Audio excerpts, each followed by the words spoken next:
তৎকালীন জামানায় একজন ব্যক্তি আব্দুল্লাহ ইবনে মুবারক, ইনি প্রতি বছর রাসূলুল্লাহর রওজা মুবারক জিয়ারত করতে যাইতেন। এমন নবীকে এত ভালোবাসতেন, এমন ভালোবাসতেন আব্দুল্লাহ ইবনে মুবারক প্রতিদিন মদিনার জন্য কাঁদতেন, বয়া বয়া কাঁদতেন। রাসূলুল্লাহর প্রেম ভালোবাসা যার মধ্যে ছিল।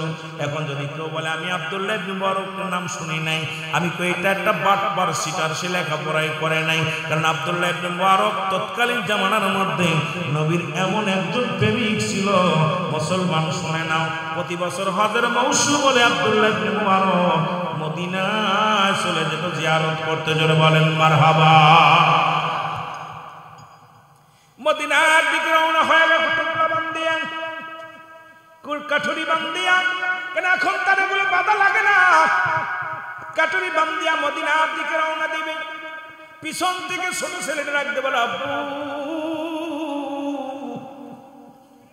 আব্বু গো একটু দাঁড়াও।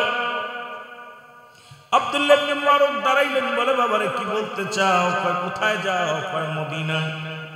কারণ রাসূলের রওজা জিয়ারত করার উদ্দেশ্যে আমি রওনা দিছি, মদিনায় যাব।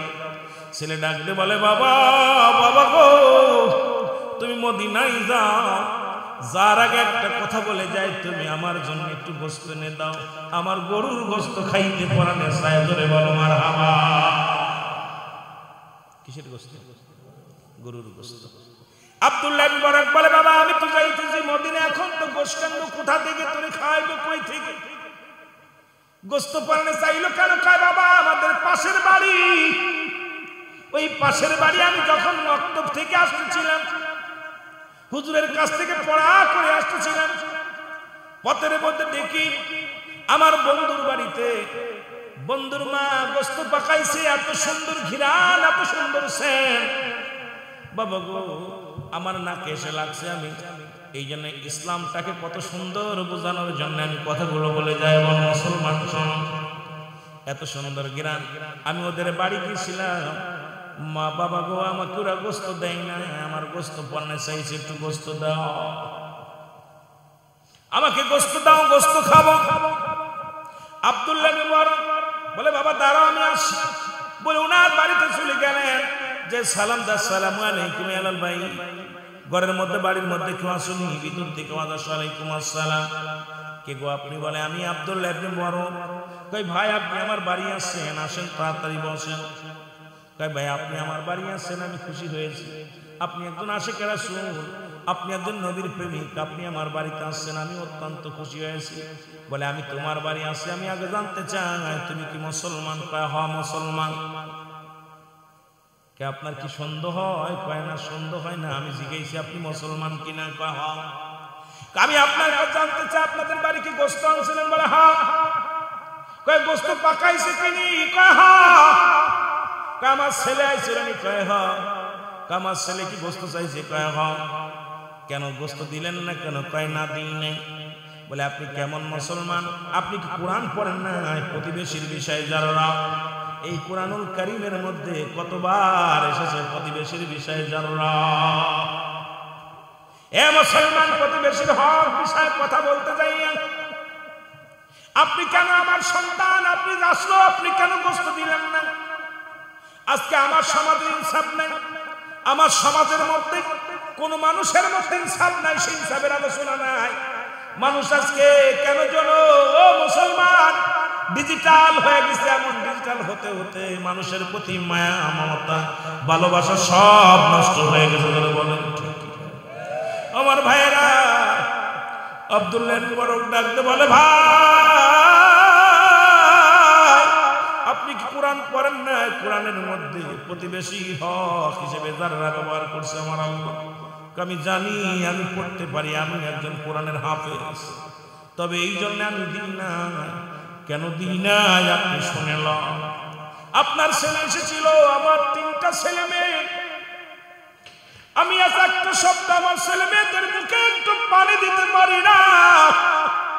প্রতিদিন আমি কাজে বাইরে যাই, সন্তানের কান্দে, বিবি কয় স্বামীরে খাবার ব্যবস্থা করে দাও। প্রতিদিন আমি ব্যাগ নিয়ে বাজারে যাই। এর মুসলমান শোনো, শহরে যায়, শহরের মানুষ আমারে কাজ দেয়। আমি সকালবেলা চলে যাই, সন্ধ্যাবেলা খালি ব্যাগ নিয়ে বাড়ি আসি। সন্তানগুলো ক্ষুধার যন্ত্রণায় কান্দে, আব্বু ও আমার আব্বু, ক্ষুধার সহ্য করতে পারি না, ক্ষুধার যন্ত্রণা সহ্য করতে পারি না। এ ভাই মুবারক, বাইরে শোনো, আজকে যখন আমি বাজারের দিকে যেতেছিলাম, আমার ছোট ছেলেটা পিছন থেকে ডাক দিয়ে বলে, আব্বু আজকে যদি খাবার নামতে পারো মনে হয় মারা যাব, এই ক্ষুধার যন্ত্রণা সহ্য করতে পারবো না আব্বু। আমি সারাদিন মানুষের দ্বারে দ্বারে বেড়াইলাম, কেউ আমার একটা কাজ দিল না, কেউ একটা কাজের সন্ধানও দিল না। বিকেল হয়ে গেল, আমি কাজ না পেয়ে আমার সন্তানের কান্না শুধু সামনে হাজির হয়ে গেছে।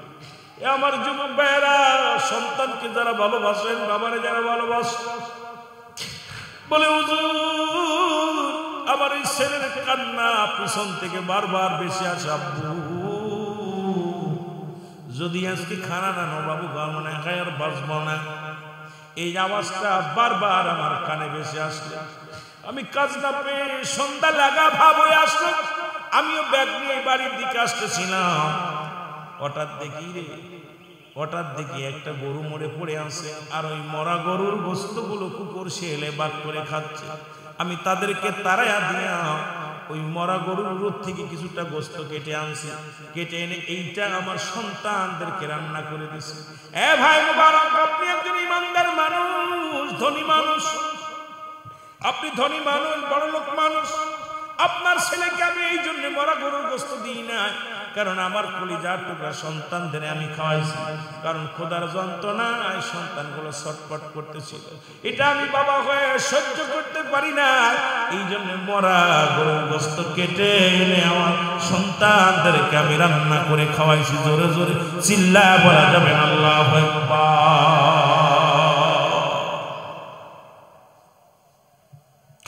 আমার ভাইয়েরা,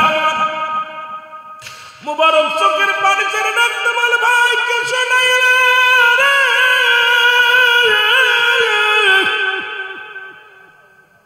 আরে একটা সপ্তাহ তুমি না খেয়ে আছো, আমি মুবারক মদিনার দিকে রওনা হয়ে গেছি। রব্বে কারীম যদি আমারে ক্ষমা না করে, আমি কিয়ামতের ময়দানে জবাব দিব কে আল্লাহর দরবারে, মাবুদ ও মাবুদ, বাড়ির প্রতিবেশী না খেয়ে আসি রে, আমি জানি না রে আল্লাহ। কয় ভাই একটু দাঁড়াও, আমি আসি। বাড়িতে চলে গেলেন, বাড়িতে যা বিবিরে ডাকতে কয়, বিবিরে চাউল ডাউল যা আছে দাও, তাড়াতাড়ি দাও। এবার মুসলমান ডাল টাল যা ছিল সব মাথায় করে আনলেন, টাকাগুলো মদিনায় যাওয়ার যে টাকাগুলো ছিল সব টাকা দিয়ে দিলেন। কয় বাইরে এই নাও, এই চাউল দিয়ে রান্না করো, আর টাকা না ওইটা দিয়ে বাজার করো, তোমার সন্তানদেরকে প্রাণ ভরে খাওয়াও। যাব না আমি মদিনায়, যাব না মদিনায়, যাব না। এর ইমানদারেরা শোনে নাও, আজকে যারা রসুলের প্রতি তো মাদ্দায় রসুলের আশিকের ওয়াজটা একটু শোনো, তারপরে একটু চিন্তা করো, জোরে বলো আল্লাহু আকবার। রসুল একটা কাপড় গায়ে দিয়েছে যার দাম ছিল তৎকালীন জামানায় ৪২,০০০ দিরহাম, যা পৃথিবীর কোন রাজা বাদশা গায়ে দিতে পারে নাই। রাসূল এটাও বুঝায় দিয়ে গেছে, তুমি যদি দামি পোশাক গায়ে দাও অহংকার করো না, সিরাযুক্ত কাপড় গায়ে দিলে অহংকার করো না, কারণ আমার উম্মতিরা কেউ বড় দামি কাপড় গায়ে দিবে, দামি জিনিস ব্যবহার করবে, আবার কোন উম্মত নরমাল ব্যবহার করবে, কেউ যেন কষ্ট না পায়, কেউ যেন অহংকার না করে। এর জন্যই তো রাসূলকে পাঠাইছে দুনিয়ার মধ্যে। রব্বে কারীম ধরে বলেন ঠিক কিনা? আমার ভাইয়েরা, আমার কেউ বলে অনেক কথা, অতদিক যাবো না, কারণ ওদেরকে হাইলাইট করার কোনো প্রয়োজন নাই। আমার নবীজি বিয়ে করছে আম্মা জান খাদিজাতুল কুবরাকে, বুড়া কত কিছু কইছে, কথা আপনারা শুনলে খুশি হবেন। নবী প্রস্তাব দেন না, আমার নবীকে উল্টা প্রস্তাব দিয়েছে খাদিজার পক্ষ থেকে। রাসূল বলছে আমি তো বলতে পারি না, ডিসিশন নিতে পারি না, আমার চাচা আবু তালিব আছে, তার কাছে যাও। আবু তালেবের পরামর্শ অনুযায়ী রাসূল বিয়ে করলেন আম্মাজান খাদিজাতুল কুবরা কি। এবার নবীজির বয়স তখন 25, খাদিজার বয়স 40। শুধু বোঝানোর জন্য কিছু কথা বলে যে আমার বাবারা আমার। আবার নবীজি যখন বয়স 53 বিয়ে করলেন আম্মাজান আয়েশা সিদ্দিকার বয়স তখন 7। এই মৌলবী একটু খেয়াল কর, নবীজি বিয়ে করলেন এই কারণে যে আমার উম্মতিরা শোনো, পৃথিবীর মধ্যে রব্বে কারীমের সিজদার বিনা সিজদার পরে যদি অন্য কারো সিজদা দিতে বলতো, নারী জাতিকে তার স্বামী পায়ের মধ্যে সিজদা দিতে বলতো। স্বামী যে মাথার মুকুট, স্বামী যে মাথার তাজ, এটা প্রমাণ করার জন্য নবীজি করে গেলেন।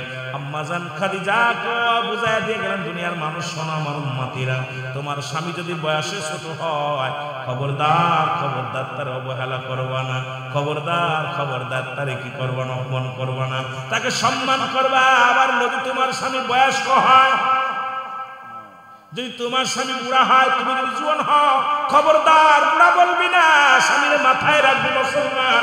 রাসূল পাক সাল্লাল্লাহু আলাইহি সাল্লাম স্ত্রীদের থেকে কেমন মর্যাদা পেলেন মুসলমান শোনো। আম্মা জান আয়েশা সিদ্দিকা একদিন দেখে রাসূল পাক সাল্লাল্লাহু আলাইহি সাল্লাম চোখের পানি ফেলে কাঁদতেছে। বলে হুজুর আপনি কেন কাঁদেন? বলে আয়েশা রে, আজ বড্ড মনে পড়েছে, আমার খাদিজার কথা মনে পড়ে যায়। আমার নবী বলা পর খাদিজা আয়েশা বলে, ইয়া রাসূলুল্লাহ, ইয়া হাবিবাল্লাহ, আমি কথা দিলাম আপনাকে আমি এত ভালোবাসবো, খাদিজার কথা মনে করতে দিব না। সুবহানাল্লাহ বলেন না। মৌলভী সাহেব ওয়াস্তু করলে এটা আপনার আমার জন্য করে গেছে। স্বামীকে মাথায় রাখবে, স্বামীর মর্যাদা, স্বামীকে কত ভালোবাসতে হয় খাদিজা শিখায় দিয়ে গেলেন। স্বামীকে কেমন ভালোবাসতে হবে আম্মা জান আয়েশা সিদ্দিকা বুঝায় দিয়ে গেলেন। এরপর যদি আমরা সেই উম্মত হয়ে আম্মা জানদেরকে নিয়ে কথা বলি, সন্তান হয়ে মার বিরুদ্ধে কথা বলি, আমি মনে করি এটা সবচেয়ে বড় মুনাফিক। জোরে বলেন ঠিক কিনা? এই জন্য কোরআন বলা নাস মানুষের মধ্যে তারা বলবে আমার নাতের ঈমান আনছে, বিল্লাহি আল্লাহর প্রতি, বিল আখিরাতের প্রতি বিশ্বাস স্থাপন করছে। ওমা কুম্বিমা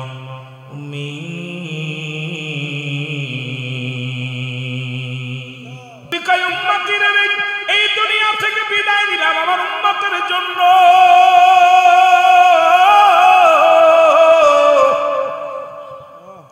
নবী বলেন আমি বিদায় নিলাম। পৃথিবীর মধ্যে কোন উম্মত যখন ভালো কর্ম করে, আজকে এই কাকাতুয়ার জমিনের মসজিদ প্রাঙ্গণে, যেই মসজিদ প্রাঙ্গণে আপনারা বসে আছেন, রব্বুল আলামিনের কাছে আমার নবী ডাক দিয়ে বলবে, আল্লাহ নবী ডাক দিয়ে বলে, আল্লাহ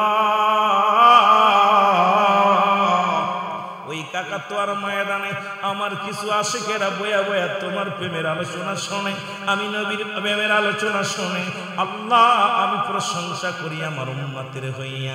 আবার কোন উম্মত যদি গুনাহের কাজ করে, আমার নবী উম্মতেরা রে, আমি নবীর সঙ্গে সঙ্গে ইস্তেগফার করি আল্লাহর দরবারে, আল্লাহ আমার উম্মতিরা গুনাহগার, গুনাহ করেছে আল্লাহ, আল্লাহ ওদের গুনাহগুলো মাফ করে দাও আল্লাহ, আল্লাহ আমি ওদের জন্য ইস্তেগফার করি। এই পৃথিবীর মধ্যে কে বা কার জন্য কান্দে? আমি মাঝে মাঝে আলোচনা করতে যে কথাটা টেনে আনি, মুসলমান অন্যায় করে ছেলে মাফসায় বাবায়, অন্যায় করে গ্রামের ছেলে মাফসাই চেয়ারম্যান মেম্বার যাইয়া, এমন নবীর উম্মত হই না। ভুল করে উম্মত ক্ষমা চায় আমার নবী, এই নবীর পক্ষে থাকা লাগবে কি লাগবে না? কেন সুন্নিরা নবী বলে পাগল বুঝতে পারছেন? এত বুঝাই লাভ কি? আমাদের যত সিন্নিখোর কয় কোক, মাজার পূজারি কয় কোক, যা বল তোরা বলতে থাক, কিচ্ছু যায় আসে না। পৃথিবীর সব ছেড়ে দিব, রাসূলকে ছাড়তে পারি না। জোরে বলেন ঠিক কিনা? এইগুলো উঠাই দেন, এই ওঠ ওঠ, আর ঘুমাস না, ঘুমাস না, ঘুমাস না, এই ওটাই বাড়ি যা, হাসি আবার দেখা দিক কি অবস্থা, হাসি জান্নাতের বাবা, এমন ঘুম ঘুমাইবি, চিরঘুম ঘুমাইবি শান্তিতে, কেউ ডিস্টার্ব করবে না। দুনিয়ার মধ্যে বালা কাজ করে গেলে এমন ঘুম ঘুমাইবি, শেষ বছরের দিনে ডাক দিব, ওঠরে বাবা উঠবি, উঠা দেখি রে কেবল ঘুমাইলাম, মুখ ধরবে, চোখ ধরবে। এই যে কয়দিন পরেই সেরির সময়ব না, বাবা মা খাইব আর উঠে মুখ দেব করি, আব্বা খাইছি না, যদি কয় খেয়ে ফেলছে কান্না শুরু করে দিচ্ছে। ঠিক কিনা? আমরা কিয়ামতের ময়দান পর্যন্ত ঘুমাই বিচির ঘুমে, ঠিক কি না? এরকম ঘুমানোর দরকার। সব কথার এক কথা হলো রাসূল আমাদের জন্য আদর্শ, আমাদের জন্য আমার নবী হলো মডেল। যেটা বলেন ঠিক কিনা? কোন দিক তাকাবেন? রাসূলকে বলছে বায়ানাত, উত্তম ব্যবহার, উত্তম আখলাক, উত্তম চরিত্র যা পৃথিবীর মধ্যে আমার নবীর দিছে, আর নবীর যা ছিল তা পৃথিবীর কারণ না। সেই নবীর চরিত্র তোমার মতো বিক কেউ করে নাই। তোমার মতো আদর্শবান মুসলমান এখন কথা বললে অনেক কথা এসে আমার ভাইয়েরা, আমার বন্ধুরা, আমার বিবি হিসেবে ছিল, রাসূল ছিল স্বামী হিসেবে শ্রেষ্ঠ, রাষ্ট্রনায়ক হিসেবে ছিল শ্রেষ্ঠ। ও দুনিয়ার মানুষ, কোন দিকে আমার নবী? সব দিকে এক নম্বর। নবী কুলের মধ্যে এক নম্বর, মুসলমান মানব কুলে এক নম্বর।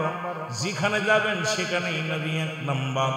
কারণ উম্মতের জন্য সবচেয়ে বড় দিক নির্দেশনা হলো আমার নবী। জোরে জোরে চিল্লায় বলেন ঠিক কিনা? আবার কাল দেখলাম উঠে বাবা, একজন বলছে নবী নাম নেওয়াই শিরক, আরেকজন বলতেছে, আরেকজন একটা কথা বলছে খুব খারাপ লাগছে। এই কথাগুলো কারো গীবাত করে আমি আলোচনা করি না, কারণ রাসূলের ইশকের কথা বলতে যাই কিছু কথা বলতেছে। আজকে যারা রাসূলকে মুসলমান, কেউ বলে নবীর আখাল, আমি ওদিকে যাব না, অনেক পুরনো কথা। বড় বড় আলেমরা যারা রাসূলকে নিয়ে কটূক্ত করে, বড় বড় আলেমরা যারা আমার রাসূলকে নিয়ে মুসলমান উল্টা পাল্টা কথা বলেন, মুসলমান তাদের সঙ্গে আমরা চলতেও রাজি না, তাদের কথা শুনতেও রাজি না, মানতেও রাজি না। কারণ নবী হলো ঈমানের ঈমান। বুঝা কইেন ঠিক। আবার সকালবেলা করে উলামি সাহেব আমার আগের ভাই কিছু কথা বলতেছিল, খুব মূল্যবান করা কথা বলতেছিল, আমি গাড়ির ভিতরে যেটুকু শুনেছি কথা বলছি। আমার ভাইয়ের একটা হলো ব্যক্তির জীবনের অমূল্য সম্পদের নাম হলো রূহ, আর মানব জীবনের অমূল্য সম্পদের নাম হলো ঈমান।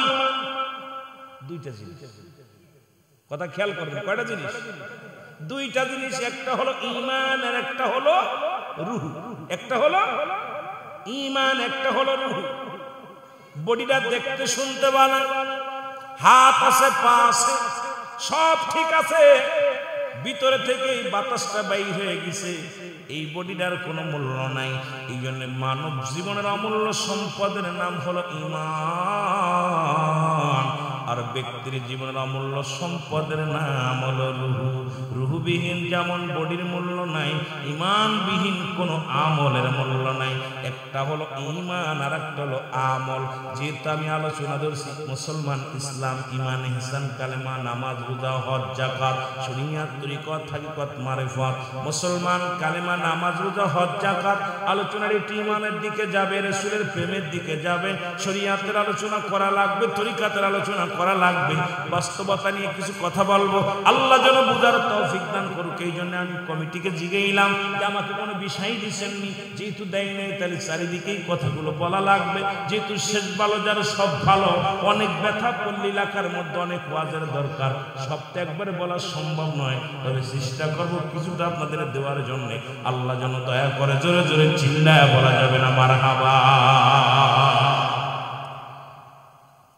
রাসূল সর্বোপরি বুঝে ফেললাম যে নবী আসছো আমার জন্য, গেছেও আমার জন্য, ঠিক কি না? আসছে কার জন্য? আমাদের জন্য, গেছে আমাদের জন্য। বুঝা লাগবে। এইটা বুঝলে আমার রাসূলকে মাথায়, আরে বাবা রে বাবা, আমার রাসূলের সম্মানকে মাথায় রাখতে হতো। কি না বুঝার কারণে এগুলো, এই কপাল পোড়া মৌলবীরা ফতোয়া পড়ছে দূরের থেকে, কোথায় থেকে ডিগ্রি আই না, কপাল পোড়া মৌলবীরা আইয়া রাসূলের নামে উল্টা পাল্টা কথা। আমার ভাইয়েরা, আমার বন্ধুরা, আমার রাসূল দেখাল ছিলেন। কেন ছিলেন? আমার নবীর যখন দেখাল বলো, এটা আমার নবী কষ্ট পায় না, তবে আমরা বড় কষ্ট পাই। এই জন্য নবী কেন করছে? একটা নবী কঠিন মরুর দেশে আইলা রাখালিয়ার বেশে, মিসরাইতেন বনে জঙ্গলায়, নবীজি আপনাকে দেখিবার মনে চাই। বলো আপনাকে দেখিবার নবীজি আপনাকে দে হুর পরি ফেরেশতাগণ ওয়াজ কিন্তু বুঝবেন কি কইতেছি করে কতই জানাতন মেঘমালা মর ছায়া দিত গায় আবার এই সমস্ত মজেজা দেখা বিবি খাদিজা জীবন জৈবন সুখসে নবীর পায় নবীজি কোন সাধনে পাইব আপনায় বলেন কোন সাধনে পাইব না নবীজি কোন আমার জানা মতে আমি জাফলং একটা ওয়াজে গিয়েছিলাম আজ থেকে 2 বছর আগে আমার আগে এক বক্তা ছিল নাম বললে সবাই চিনবে খালি একবার বিশ্বনবী বলার সঙ্গে সঙ্গে রাজ থেকে সভাপতি সাহেবের মুরব্বী রাসূলকে বিশ্বনবী বলার সঙ্গে আমি পাশে আশ্চর্য বেয়াদব তুই কিসের বক্তা আমার রাসূলকে যে সম্মান দিতে পারে কিসের বক্তা আর আজকে আমার আমি ওনাকে বললাম উনি ফুলতলি মসজিদের একজন ভালো মুরব্বী আমি ওনাকে চাচা রাগ করে না আরে বাজার কিসের রাগ যে ব্যক্তি আমার রাসূলের মর্যাদার কথা বলতে পারে না কথা বুঝেননি বা এবারে কেমনে বল না হয় বাবা আমি তো কিতাব ভিতরে বা কথা বুঝেন রাসূল কত ভালোবাসে আমার রাসূলকে নিয়ে খালি একবার খালি বিশ্বনবী উচ্চারণ করছে দেখলাম এরাই হলো আশিকের রাসূল যারা বলেন আমাদের সামনে আমার নবীর রাখাল টাকাল কত কিছু নবীরে কত কিছু অস্বীকৃত মূর্খা এই কত কথা বলতেছে আমরা মেনে নিচ্ছি আমি আশ্চর্য হয়ে যাই এই মানুষগুলোর অভাব চলে বলেন এ মুসলমান গভীর মনোযোগ নবী রাখালি করলেন রাখালির ভেসে আসলেন একটাই কারণ সেটা আমার উম্মতের মধ্যে অনেক গরিব মানুষ আসবে রাসূল বকরি চড়াইছে রাসূল পাক সাল্লাল্লাহু আলাইহি সাল্লাম মাটি কাটছে মাটি টানছে একটাই কারণ হলো আমার উম্মতিরা অনেক অনেক উম্মতিরা হবে দিন মজুরি অনেক উম্মতিরা হবে পৃথিবীর মধ্যে তারা হবে গরিব যাতে করে কোন উম্মত যেন কষ্ট না পায় কারণ নবীর আদর্শের দিকে যখন তাকাবে উম্মতিরা চিন্তা করবে আমি জন বেচলে 10 কি রিকশা চালাইলে 10 কি আমি ভ্যান চালাইলে 10 কি কারণ নবীর শিক্ষা করো না ভিক্ষা মিয়ানত করো সবে তোমার মতো তার মানুষের বাড়ি বাড়ি হাত পেতে খাই নাই বস্তা গাড়ি করে নিয়া চাউল টাউল কালেকশন করে সব ভাগ করে খাই নাই এর চামড়ার টাকা ব্যবসা বন্ধ হয়ে গেছে এখন জ্বালা ধরছে গায়ে জোরে বলেন ঠিক কিনা কথাগুলো বলতে হয় মুসলমান এখন চামড়ার দাম কমার কারণে দেখা যায় গ্রাম ঘাটে আর এই বড় বড় পোস্টার গুলো দেখা যায় না আগে তো দেখছি সব জায়গা লাগানো থাকতো আপনার মহামূল্যবান চামড়ার পশুর চামড়াটা আমাদের ইল্লা বোর্ডিং এ দান করে এখন এইগুলো সব বন্ধ হয়ে গেছে কারণ দেখছে চামড়ার কেনে না গরুর চামড়া চেনে না ছাগলের চামড়া কেনে না এখন সারাদিন ধরে হেঁটে হেঁটে পা ব্যথা করে ওই ওষুধ কেনার টাকা হয় না জোরে পান ঠিক কিনা এখন শুরু করতে রাসূলকে নিয়ে কটাত্ত মুসলমান শোনো আমার বাবারা আমার গভীর মনোযোগ রাসূল আবার আমার নবী যে বাদশারও বাদশা ছিল নবী রাজত্ব করেছেন আমার নবী এই জন্য করেছেন পৃথিবীর মধ্যে আমার উম্মতেরা কেউ যদি ধনী হয় কেউ যদি এমপি হয় মন্ত্রী হয় খবরদার যেন কেউ অহংকার না করে যেন কারণ সে যেন মনে করে আমার নবী তো বাদশা ছিলেন যিনি এই জন্য সেজন্য অহংকারী না হয় নবীজি বোঝায় গেছে তার উম্মতের জন্য জোরে বলেন ঠিক কিনা রাসূল তো আপনার আমার জন্য এগুলো করে দিয়েছেন এখন আমার জামানায় কিছু মৌলবীর ওয়াজ করার নবী 70 তালি কাপড় গায়ে দিয়েছে কথা কইলেন রাসূল 70 তালি কাপড় গায়ে দিয়েছে সিরাজুক্ত কাপড় গায়ে দেয়া যায়ছে মৌলবী শোন খালি তো নবী 70 তালি কাপড় গায়ে দেন নাই রাসূল একটা কাপড় গায়ে দিয়েছে যার দাম ছিল তৎকালীন জামানায় 42000 দিরহাম যা পৃথিবীর কোন রাজা বাদশা গায়ে দিতে পারে নাই রাসূল এটাও বুঝায় দিয়ে গেছে তুমি যদি দামি পোশাক গায়ে দাও অহংকার করো না সিরাজুক্ত কাপড় গায়ে দিলে অহংকার করো না কারণ আমার উম্মতিরা কেউ একটা বড় দামি কাপড় গায়ে দিবে, দামি জিনিস ব্যবহার করবে, আবার কোন উম্মত নরমাল ব্যবহার করবে, কেউ যেন কষ্ট না পায়, কেউ যেন অহংকার না করে। এর জন্যই তো রাসূলকে পাঠাইছে দুনিয়ার মধ্যে। রব্বে কারীম ধরে বলেন ঠিক কিনা? এ আমার ভাইয়েরা, আমার কেউ বলে অনেক কথা, অতদিক যাবো না, আর ওদেরকে হাইলাইট করার কোনো প্রয়োজন নাই। আমার নবীজি বিয়ে করছে আম্মা জান খাদিজাতুল কুবরাকে। বুড়া কত কিছু কইছে, কথা আপনারা শুনলে খুশি হবেন। নবী প্রস্তাব দেন না, আমার নবীকে উল্টা প্রস্তাব দিয়েছে খাদিজার পক্ষ থেকে। রাসূল বলছে আমি তো বলতে পারি না, ডিসিশন নিতে পারি না, আমার চাচা আবু তালিব আছে, তার কাছে যাও। আবু তালেবের পরামর্শ অনুযায়ী রাসূল বিয়ে করলেন আম্মা জান খাদিজাতুল কুবরাকে। এবার নবীজির বয়স তখন 25, খাদিজার বয়স 40। শুধু বোঝানোর জন্য কিছু কথা বলে যে আমার বাবারা আমার। আবার নবীজি যখন বয়স 53 বিয়ে করলেন আম্মা জান আয়েশা সিদ্দিকার বয়স তখন 7। এই বলবি খেয়াল কর, নবীজি বিয়ে করলেন এই কারণে যে আমার উম্মতিরা শোনো, পৃথিবীর মধ্যে রব্বে কারীমের সিজদা সিজদার পরে যদি অন্য কারো সিজদা দিতে বলতো, নারী জাতিকে তার স্বামী পায়ের মধ্যে সিজদা দিতে বলতো। স্বামী যে মাথার মুকুট, স্বামী যে মাথার তাজ, এটা প্রমাণ করার জন্য নবীজি করে গেলেন। আম্মা জান খাদিজাকে বুঝায় দিয়ে গেলেন, দুনিয়ার মানুষ শোনো আমার উম্মতিরা, তোমার স্বামী যদি বয়সে ছোট হয়, খবরদার তার অবহেলা করবা না, খবরদার তারে কি করবা না, অপমান করবা না, তাকে সম্মান করবা। আবার যদি তোমার স্বামী বয়স্ক হয়, যদি তোমার স্বামী বুড়া হয়, তুমি যদি জোয়ান হও, খবরদার বুড়া বলবি না, স্বামীর মাথায় রাখবি মুসলমান। রাসূল পাক সাল্লাল্লাহু আলাইহি ওয়াসাল্লাম স্ত্রীদের থেকে কেমন মর্যাদা পেলেন মুসলমান শোনো। আম্মা জান আয়েশা সিদ্দিকা একদিন দেখে রাসূল পাক সাল্লাল্লাহু আলাইহি ওয়াসাল্লাম চোখের পানি ফেলে কাঁদতেছে। বলে হুজুর আপনি কেন কাঁদেন? বলে আয়েশা রে, আজ বড্ড মনে পড়েছে, আমার খাদিজার কথা মনে পড়ে যায়। আমার নবী বলা পর খাদিজা আয়েশা বলে, ইয়া রাসূলুল্লাহ, ইয়া হাবিবাল্লাহ, আমি কথা দিলাম আপনাকে আমি এত ভালোবাসবো, খাদিজার কথা মনে করতে দিব না। সুবহানাল্লাহ বলেন না? মৌলভী সাহেব ওয়াস্তু করলে এটা আপনার আমার জন্য করে গেছে। স্বামীকে মাথায় রাখবে, স্বামীর মর্যাদা, স্বামীকে কত ভালোবাসতে হয় খাদিজা শিখায় দিয়ে গেলেন। স্বামীকে কেমন ভালোবাসতে হবে আম্মা জান আয়েশা সিদ্দিকা বুঝায় দিয়ে গেলেন। এরপর যদি আমরা সেই উম্মত হইয়া আম্মা জানদেরকে নিয়ে কথা বলি, সন্তান হয়ে মার বিরুদ্ধে কথা বলি, আমি মনে করি এটা সবচেয়ে বড় মুনাফিক। জোরে বলেন ঠিক কিনা?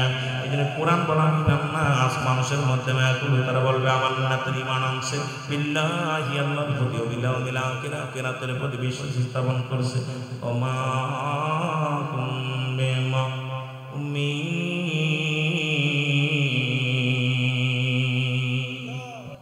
মুনাফিক তৎকালীন জামানায় ছিল, এখনো আছে। মিনান নাস শব্দের অর্থ হলো মানুষ। আব্দুল্লাহ ইবনে উবাই নবীর সাহাবী ছিল, ঠিক কি না? কি ছিল? রাসূলের সাহাবী। রাসূলকে মারা ষড়যন্ত্র করেছিল। বর্তমান ইসলামের মধ্যে দাড়ি টুপি জুব্বা লাগাইয়া আমার মতো বক্তা হইয়া মঞ্চে আসিয়া যখন রাসূলের বিরুদ্ধে কথা বলে, আমি মনে করি ওরা ওই আব্দুল্লাহ ইবনে উবাইয়ের অনুসারী। জোরে জোরে বলেন ঠিক কিনা? যে যত বড় বক্তা হোক, যত বড় দেশের প্রেসিডেন্ট হোক, আমার নবীকে নিয়ে কটূক্ত করে কথা বলবে, ইসলামকে নিয়ে উপহাস করবে, নবীর সাহাবীদেরকে মূর্খ বলবে, নবীর সাহাবীদের বিরুদ্ধে কথা বলবে, জীবন থাকতে মেনে নিব না। জোরে বলেন ঠিক কিনা? রাজি আছেন? রাজি আছেন? উঠে নাই মানুষের 2-4টা মুরব্বীরা উঠেছে, বাকিদের যুবকগুলো নবীর বিরুদ্ধে, বাবার বিরুদ্ধে কথা বলে মেনে নিবা। একটা ছোটবেলা একটা শুনছি, মা রে এসে মা গো, ছেলে বলতেছে মা ইজ্জত আল্লাহ বাঁচায়, বাবারে বাইরে হইতেছে, আমি পলায় চলে আসি। কইছে আব্বা কি রে, মা কি তাড়াতাড়ি আসি, তোর বাবা কই? কই বাবারে পিটাইতেছে জনগণ, আমি তাড়াতাড়ি চলে আসি। এরকম সন্তানের দরকার। আর আমার নবীকে গালি দেয়, আমার নবীকে কটাক্ষ করে, আর আমার যুবকগুলো ইয়েস নো বলবে, তাও বলতে হবে। এখানে তাহলে আপনাদের কত বড় ঈমান দুর্বল। আমি আপনাদের বলতেছি না মারামারি করেন, আমি আপনাদেরকে বলবো না হট্টগোল করেন, আল্লাহ রাস্তাদের ওয়াজগুলো শুনবেন না, এদেরকে সমর্থন দিবেন না। জোরে বলেন ঠিক কিনা?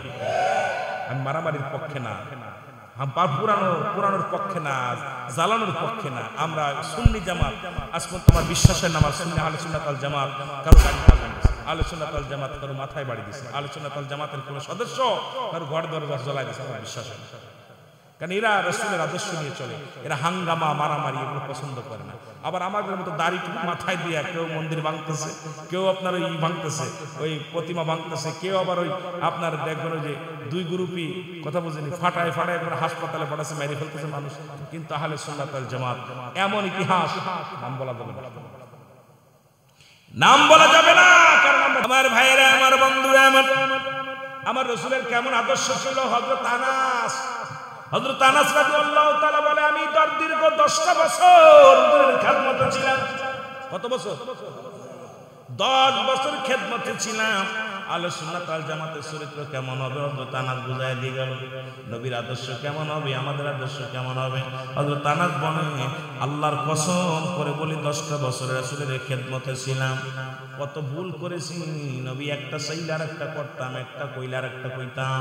রাসূল যদি জুতা চাইতো স্যান্ডেল দিতাম, নবী যদি পানি চাইতো ঠান্ডা পানি চাইলে গরম পানি দিতাম, নবী বিছনা বানাইতো উঠায় রাখতাম। এত ভুল করার পর খোদাকে কসম করে বলি, আমার নবীজি আমাকে কোনোদিন ধমক দিয়ে কথা বলে না। ইয়া দ্বারা প্রমাণ হয় নবীর আদর্শ যার ভিতরে আছে সে কোনোদিন খুন খারাপি, মানুষ মারা, আমার এই গাড়ি ঘোরাঘুরি, এই হট্টগোলের মধ্যে কোনোদিন যাইতে পারে না। জোরে বলেন ঠিক কিনা?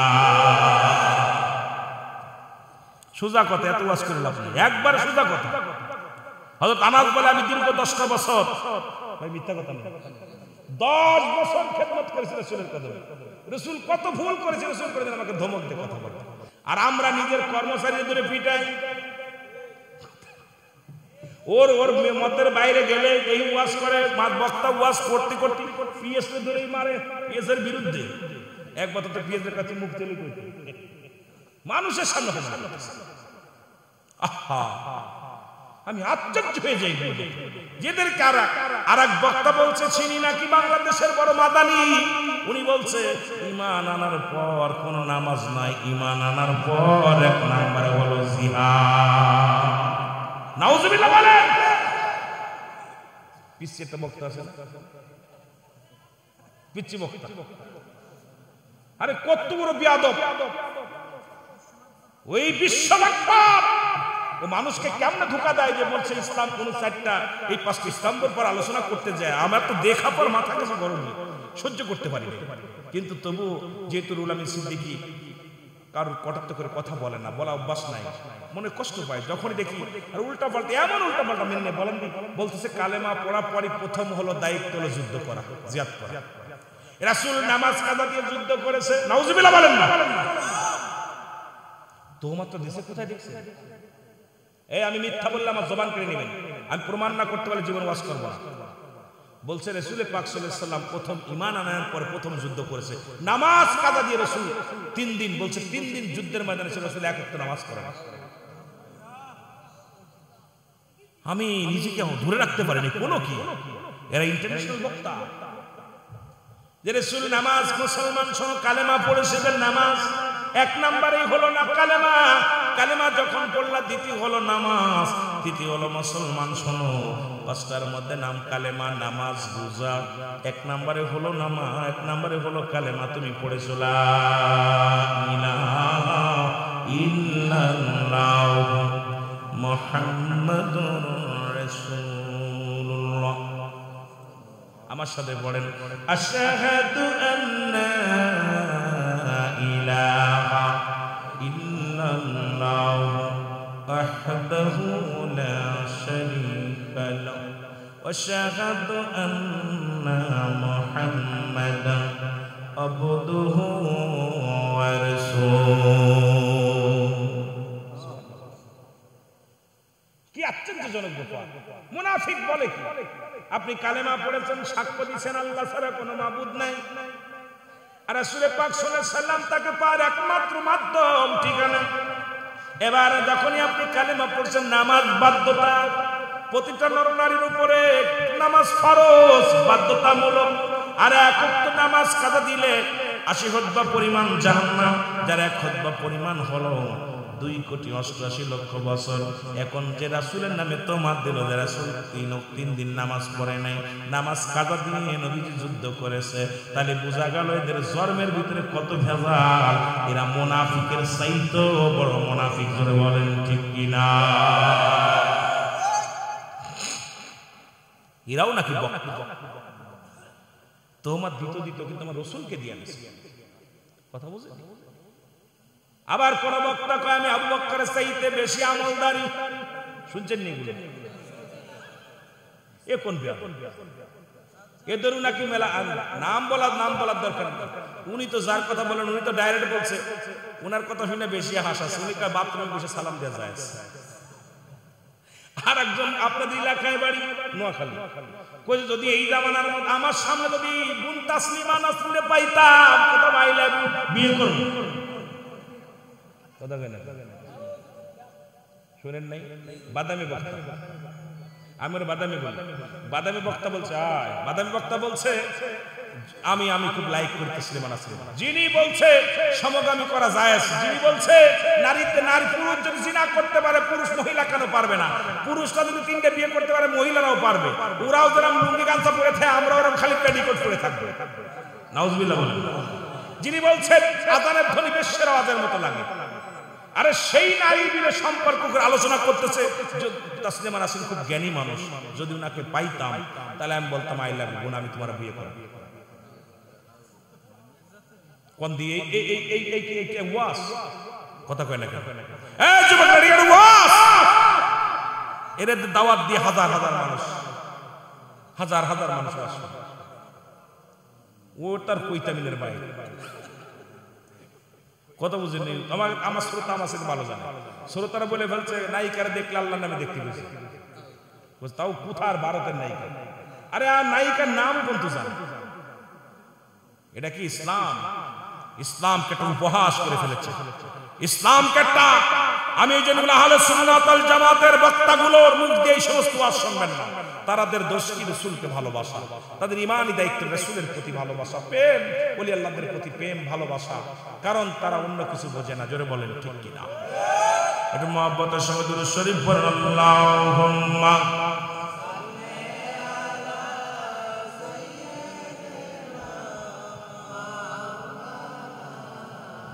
ওয়ালা আলি সাইয়্যিদিনা।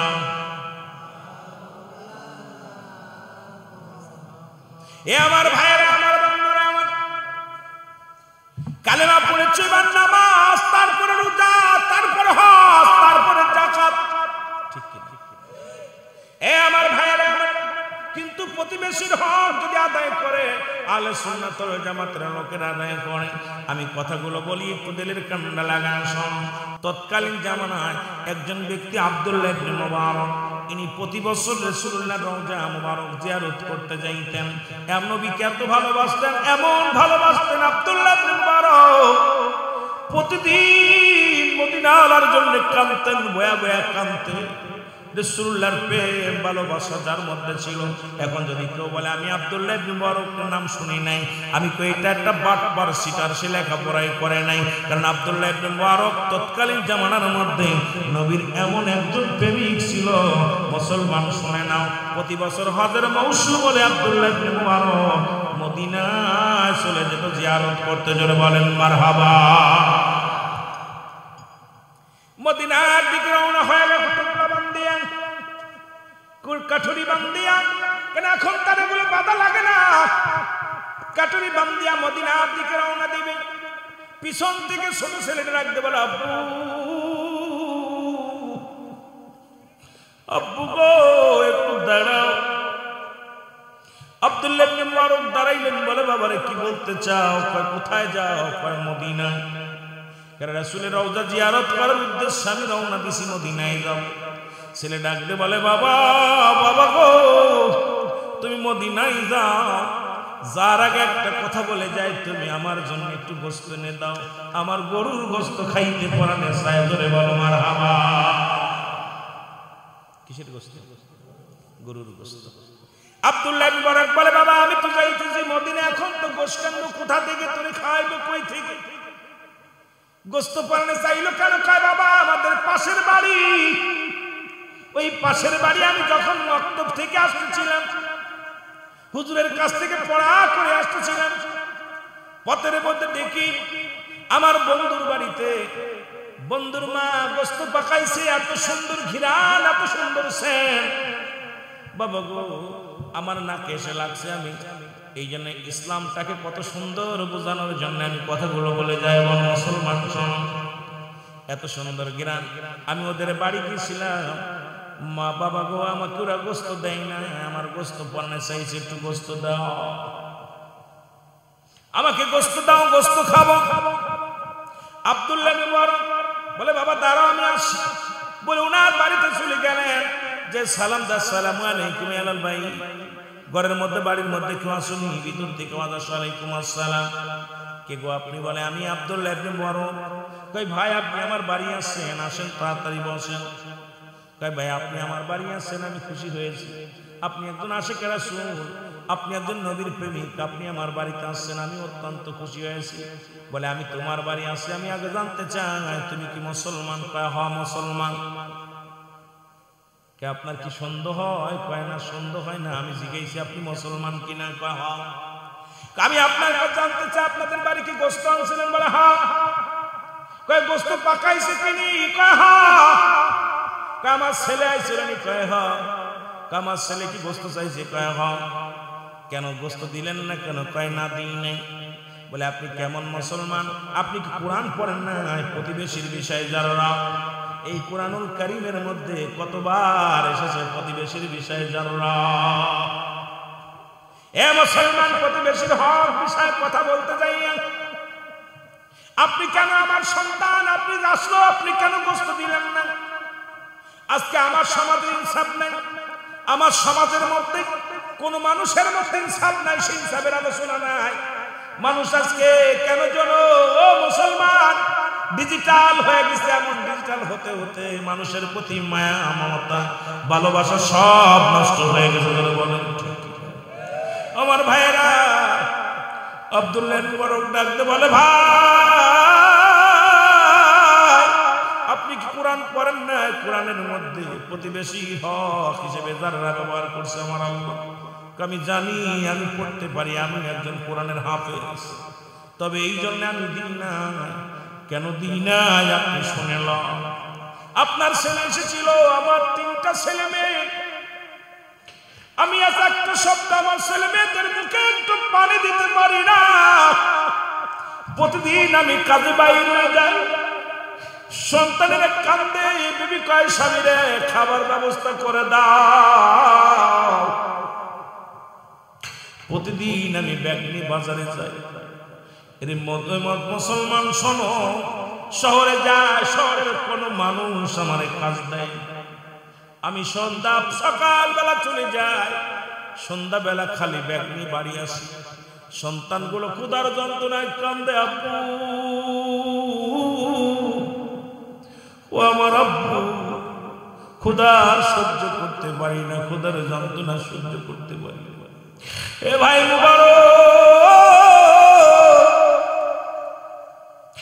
বাইরে শোনো, আজকে যখন আমি বাজারের দিকে যেতেছিলাম, আমার ছোট ছেলেটা পিছন থেকে ডাক দিয়ে বলে আব্বু আজকে যদি খাবার নামতে পারো মনে হয় মারা যাব,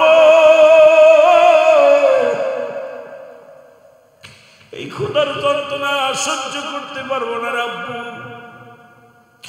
আমি সারাদিন মানুষের দ্বারে দ্বারে বেড়াইলাম, কেউ আমার একটা কাজ দিল না, কেউ একটা কাজের সন্ধানও দিল না। বিকেল হয়ে গেল, আমি কাজ না পেয়ে আমার সন্তানের কান্না শুধু সামনে হাজির হয়ে গেছে। আমার যুবক ভাইয়েরা, সন্তানকে যারা ভালোবাসেন, বাবারে যারা ভালোবাসেন, বলে হুজুর আমার এই ছেলের কান্না পিছন থেকে বারবার বেশি আসে, আব্বু যদি আজকে খানা না বাবু মনে হয় আর বাঁচব না, এই আওয়াজটা বারবার আমার কানে বেশি আসলে আমি কাজ না পেয়ে সন্ধ্যা লাগা ভাব হয়ে আসলো। আমিও ব্যাগ নিয়ে বাড়ির দিকে আসতেছিলাম, হঠাৎ দেখি রে হঠাৎ দেখি একটা গরু মরে পড়ে আছে, আর ওই মরা গরুর গোস্তগুলো কুকুর শেলে বাদ করে খাচ্ছে। আমি তাদেরকে তাড়াইয়া দিয়া ওই মরা গরুর রোদ থেকে কিছুটা গোস্ত কেটে আনছি, কেটে এনে এইটা আমার সন্তানদেরকে রান্না করে দিছি। এ ভাই মুবারক, আপনি একজন ইমানদার মানুষ, ধনী মানুষ, আপনি ধনী মানুষ, বড় লোক মানুষ, আপনার ছেলেকে আমি এই জন্য মরা গরুর গোস্ত দিই না, কারণ আমার কলিজার টুকরা সন্তানদের আমি খাওয়াইছি, কারণ খোদার যন্ত্রণায় সন্তানগুলো ছটফট করতেছিল, এটা আমি বাবা হয়ে সহ্য করতে পারি না, এই জন্য মরা গরুর গোস্ত কেটে এনে আমার সন্তানদেরকে আমি রান্না করে খাওয়াইছি। জোরে জোরে চিল্লায় বলা যাবে আল্লাহু আকবার।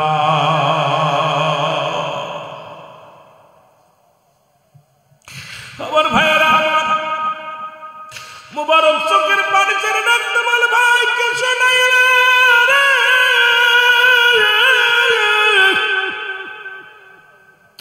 আরে একটা সপ্তাহ তুমি না খেয়ে আছো, আমি মুবারক মদিনার দিকে রওনা হয়ে গেছি। রব্বে কারীম যদি আমারে ক্ষমা না করে, আমি কিয়ামতের ময়দানে জবাব দিব কে আল্লাহর দরবারে, মাবুদ ও মাবুদ, বাড়ির প্রতিবেশী না খেয়ে আসি রে, আমি জানি না রে আল্লাহ। কয় ভাই একটু দাঁড়াও, আমি আসি। বাড়িতে চলে গেলেন, বাড়িতে যা বিবিরে ডাক দে, কয় বিবিরে চাউল ডাউল যা আছে দাও, তাড়াতাড়ি দাও। এবার মুসলমান ডাল টাল যা ছিল সব মাথায় করে আনলেন, টাকাগুলো মদিনায় যাওয়ার যে টাকাগুলো ছিল সব টাকা দিয়ে দিলেন। কয় বাইরে এই নাও, এই চাউল দিয়ে রান্না করো, আর টাকা নয় এটা দিয়ে বাজার করো, তোমার সন্তানদেরকে প্রাণ ভরে খাওয়াও। যাব না আমি মদিনায়, যাব না মদিনায়, যাব না। এর ইমানদারেরা শোনে নাও, আজকে যারা রসুলের প্রতি তো মাদ্দায় রসুলের আশিকের ওয়াজটা একটু শোনো, তারপরে একটু চিন্তা করো, জোরে বলো আল্লাহু আকবার। মহব্বতের সঙ্গে দুরূদ শরীফ পড়েন, আল্লাহুম্মা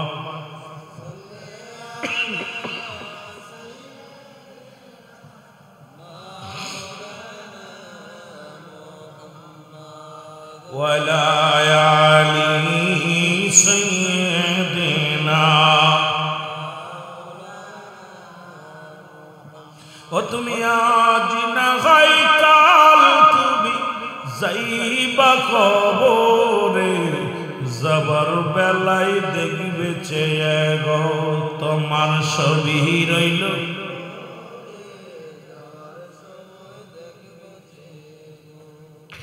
তুমি ঘর করলাম, বাড়ি করলাম, সবই যাইবা ছেড়ে, যেদিন আজরাইল ধরা দিবে রে,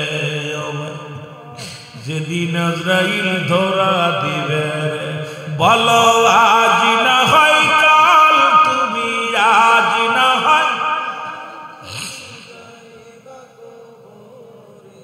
যাবার সময় দেখবে চেয়ে গো, তোমার ছবি রইল পড়ে যাবার কাল। তোমার দাদাই গেছে, বাবাই গেছে, কেউ আসলো না ফিরে, দাদাই গেছে, বাবাই গেছে ফিরে, তোমার তো যাইতে হবে রে, ও ভাই অন্ধকার কবরে। এ দুনিয়ার মুসলমান,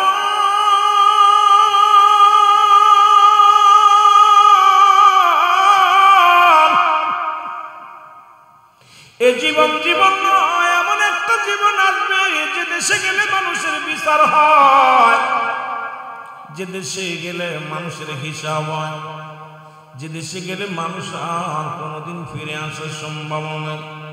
সবাই তো সেই দেশের যাত্রীদের বলেন, ঠিক কিনা?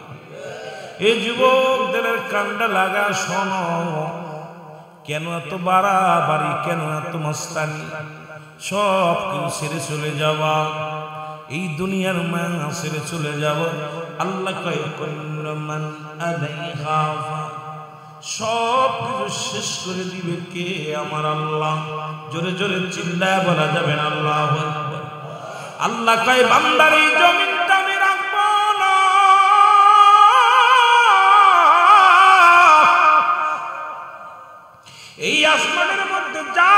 আছে আমি আল্লাহ চূর্ণ বিচূর্ণ করে দিব।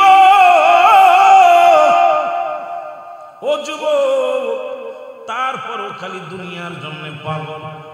রাসূল কয় বালহা কিলা, এই দুনিয়াটা একটা পচা দুর্গন্ধ মরি। মানুষের চরিত্র হলো কুকুরের চরিত্র। এই মানুষ কুকুর যেমন একটা মরি পাইলে দেখবেন অন্য কোন কুকুরের ভাগ দিতে চায় না। বর্তমান জামানায় মুসলমানদের চরিত্র এত নষ্ট হয়ে গেছে রে বাবা। আজকে পৃথিবীর মধ্যেই মুসলমান জাতি এটা হওয়ার কথা ছিল না রে বাবা। কারণ আজকে দুনিয়ার মধ্যে এত হিংসুটে প্রাণী, কুকুরের মতো হিংসুটে প্রাণী হয়ে গেছে মানুষগুলো। জোরে বলেন ঠিক কিনা? আপনাকে কুকুরের লাগে তুলনা দিলেন, আমি দেই না। আমার নবী বলছে বালহা কিলাব, এই দুনিয়াটা পচা দুর্গন্ধ মরি। মানুষের চরিত্র হলো কুকুরের চরিত্র। কুকুর যেমন মরি পাইলে খুশি হয়, সে জামানার মানুষগুলো সম্পদ পাইলে খুশি হবে।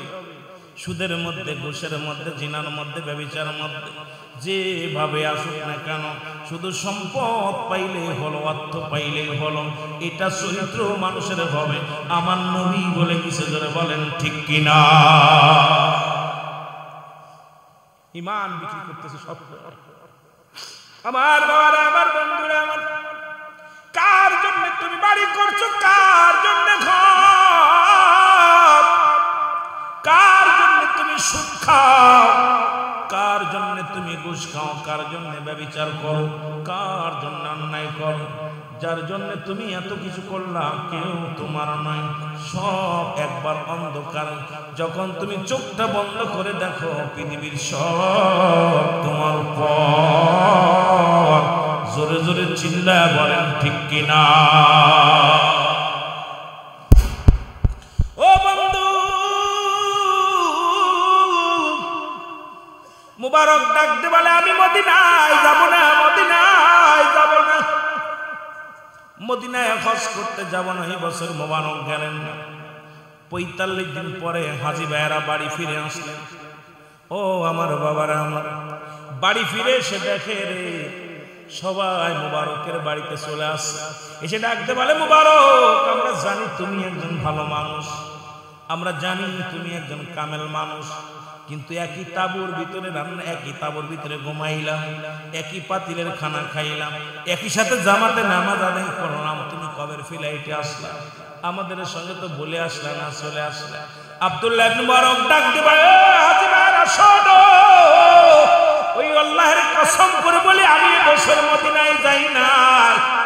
এই বছর আমি মদিনা শরীফ জিয়ারত করতে যাইনি। হাজিরা বলে মিথ্যা বলেন কেন? একই তাঁবুর ভিতরে থাকলাম, একই জায়গায় ঘুমাইলাম, একই সাথে সালাত আদায় করলাম, আপনি বলেন মদিনায় যাই নাই। মুবারক রে মিথ্যা বলেন কেন? এর মুবারক বলে আল্লাহর কসম করে বলি আমি মদিনায় যাই নাই। এবার আল্লাহ রাব্বুল আলামিন ফেরেশতা দিয়ে, জিবরিল আমিন দিয়ে ইলহামের মাধ্যমে জানায়া দাও মুবারক রে, এই বছরে তোমার দানের খাতিরে আরে রব্বে কারীম আল্লাহ রাব্বুল আলামিন এত খুশি হইছে।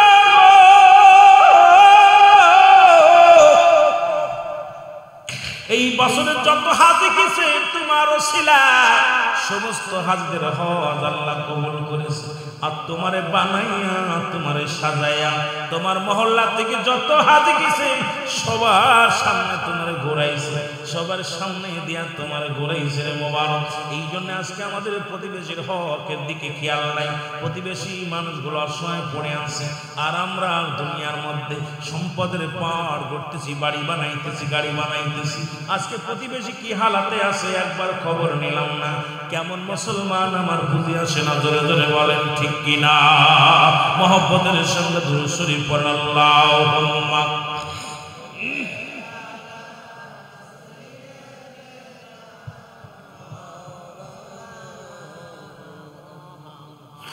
ওয়ালা আলি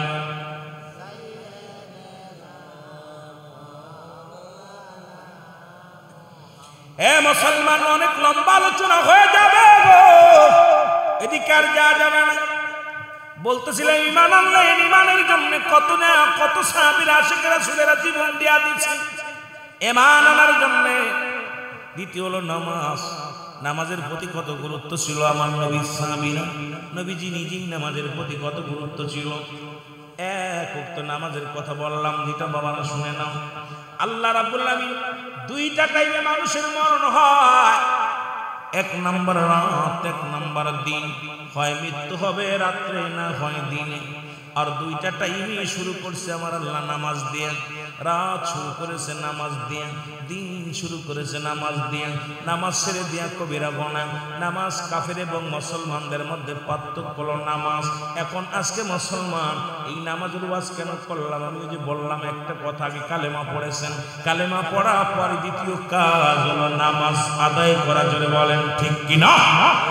এখন যদি কোনো মৌলবী যদি বলে নামাজ লাগবে না, ওর মতো বাটপার আর পৃথিবীর মধ্যে কেউ নাই।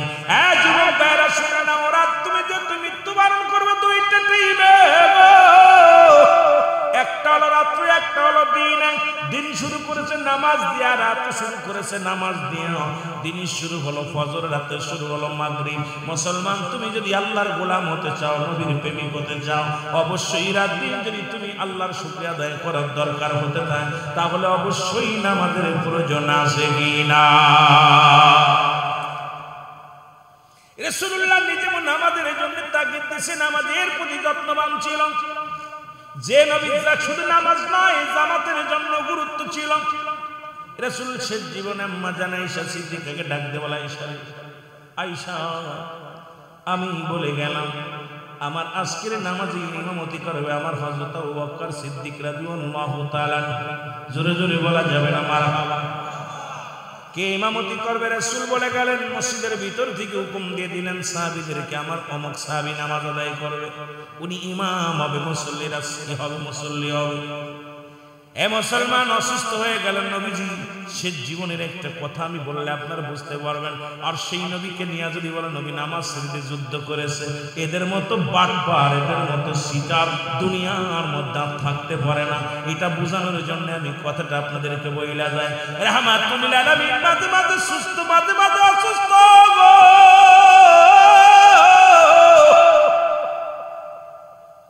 রাসূলুল্লাহ আম্মা জান আয়েশা সিদ্দিকার ঘরের মধ্যে আমার নবী কায়সারে আযান হইছে নি রে, নামাজ হইছে নি।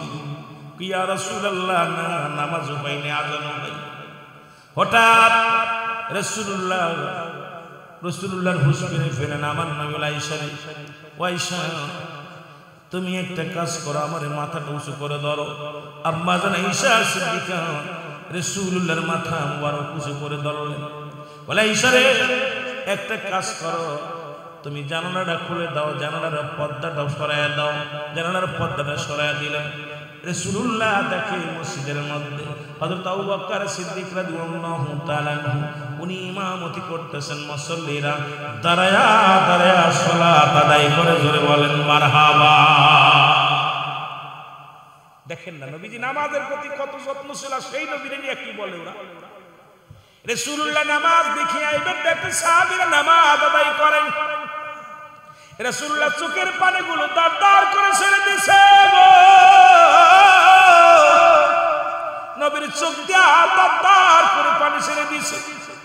আম্মা জান আয়েশা সিদ্দিকা চিন্তা করে, আল্লাহ না জানি আমার স্বামী কষ্ট পেয়েছে মনে, এদিকে হলো আমার আব্বা জান, এদিকে হলো রাসূলুল্লাহ, আমার স্বামী হলো আমার নবী, স্বামী আমার এখানে অসুস্থ, এদিকে আমার আব্বা জান ইমামতি করে। আর বুঝতে বাকি না, তার মানে যে ইমাম পরিবর্তন হয়েছে, আমার নবী দুনিয়ার মধ্যে আর বেশি দিন থাকবে না। নবীজি তাকায়া কাঁদতেছেন। আম্মা জান আয়েশা, ইয়া রাসূলুল্লাহ আপনি কেন কাঁদেন? আপনার চোখে কেন পানি? আপনি কষ্ট পাইছেন? কারণ আমার আব্বা জান ইমামতি করে, আপনি কি কষ্ট পাইছেন? নবী বলে, আয়েশা রে যে নামাজের জন্য আমি কষ্ট করলাম, যে নামাজের তালিম দিতে যাই আমি নবী কত পাথরের আঘাত খাইলাম, ওই নামাজের জন্য আমি কত না কষ্ট পাইলাম। ওই নামাজের কথা বলতে যাইয়া কত আক্রমণের শিকার হইলাম রে আয়েশা, ওই জামাতের জন্য কত না কষ্ট করলাম। আয়েশা রে আমার মরণে আজকে শান্তির আয়েশা তুমি যে পানি আমার চোখ দিয়ে দেখো এই পানিটা আমার আনন্দের পানি, কষ্টের পানি নয়। আমি জামাতের জন্য সাহাবীদেরকে নিয়ে কত কষ্ট করেছি, নামাজ নামাজ সালাত সালাত জামাত, এই জামাতের ফজিলত সাহাবীদেরকে বুঝাইছি। আজকে আমি দেখলাম আমার নিজ চোখ দিয়ে প্রাণ ভরে দেখে গেলাম আমার উম্মতিরা জামাতের সঙ্গে নামাজ আদায় করে। জোরে বলেন মারহাবা।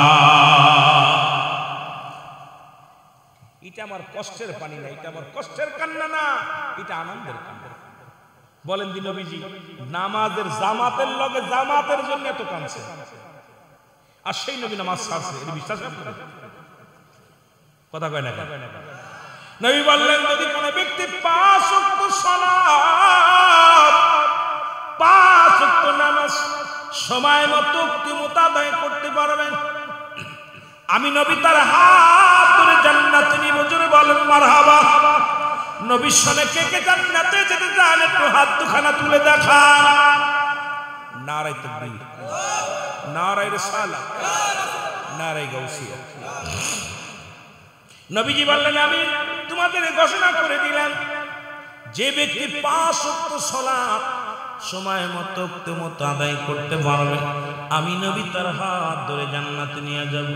রাসূলের একজন ক্ষুদ্র সাহাবী, একদম গরীব সাহাবী, নাম হলো আব্দুল্লাহ আনসারী।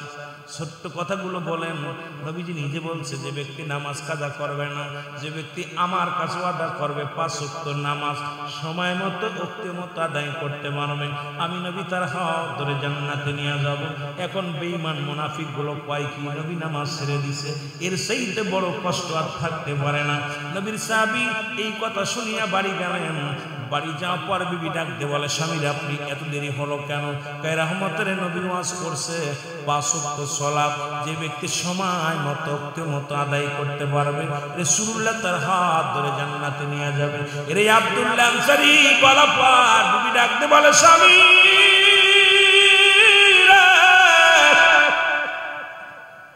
ও আমার স্বামী, আপনি আমাকে একটু সুযোগ দিয়ে দিবেন, সময় দিয়ে দিবেন, আমিও যেন 5 ওয়াক্ত সালাত আদায় করে রহমতের নবী আপনার সঙ্গে আমি রহমতের নবীর হাত ধরে জান্নাতে যেতে পারি। জোরে জোরে চিল্লায় বলা যাবে না সুবহানাল্লাহ। নবীজি একদিন দুদিন কয়েকদিন দেখে সাহাবীরা সালাম ফিরায়, নবী দেখে আনসারীর খোঁজ পাওয়া যায় না, সালাম ফিরে আনসারী ওখান থেকে রাসূল দেখে আনসারী মসজিদে আসে, ইমাম সাহেবের সঙ্গে যদি আমার যে মুসল্লিগুলো আছে ইমাম সাহেবের সাথে আন্ডারস্ট্যান্ডিং হয়ে যায়। একদিনের জায়গা দুই দিন যখন না দেখবে ইমাম সাহেব তখন জিজ্ঞাসা রাখে মুসল্লির ভাই অমুক মুসল্লি গেছে কই? তো রাসূল হলো ইমাম, সাহাবীরা হলো মুসল্লি। রাসূল বলতেছে আমার অমুক সাহাবী কই? অন্যান্য সাহাবীরা বলে নবী গো নিশ্চিত সে দুনিয়ার কোন প্রেমে পড়ে গেছে, দুনিয়ার কোন কর্মের মধ্যে পড়ে গেছে। রাসূল বললেন দাঁড়াও আমি নিজেই যাব তার খোঁজ নিতে। রাসূলুল্লাহ রওনা দিলেন, বাড়িতে সালাম দাও আসসালামু আলাইকুম ইয়া আল-বাইত, ভিতর থেকে একটা আওয়াজ আসে না, 3-3 সালাম দিলেন নবীজি, একবারও সালামের জবাব আসলো না। জোরে বলেন আল্লাহু আকবার। 3-3 সালাম দিলেন নবীজি, একবারও সালামের জবাব পাইলেন না। নবীজি মনের ভিতরে একটু কষ্ট নিয়ে ফিরে গেলেন। পিছন থেকে আনসারী সালাম দেয় আলাইকুম আসসালাম ইয়া রাসূলুল্লাহ, ওয়া আলাইকুম আসসালাম ইয়া হাবিবাল্লাহ, ওয়া আলাইকুম আসসালাম ইয়া রাহমাতাল লিল আলামিন। নবী আনসারী তুমি 3 সালামের জবাব দিলা, তার মানে আর বুঝতে বাকি নাই তুমি ঘরের মধ্যে বসে 3 সালাম শুনেছিলা। বলি ইয়া রাসূলুল্লাহ ইয়া হাবিবাল্লাহ সালাম আমি শুনেছিলাম কিন্তু উত্তর দিতে পারি না। নবী কয় কেন দিতে পারলা না? বলে কেন দিই না এটার জবাব আমি দিতে পারবো না, যদি একটু দয়া করে আমার বাড়িতে যাইতেন কেন সালামের জবাব দিই না আমি আপনাকে বুঝাইতে পারতাম। ওই বলে চলো যাই। এবার চলে গেলেন আব্দুল্লাহ আনসারীর বাড়িতে। যাইয়া রাসূলুল্লাহ যখন বাড়ির সামনে দাঁড়াইলেন, আনসারী দরজা খুলে দিয়েছে।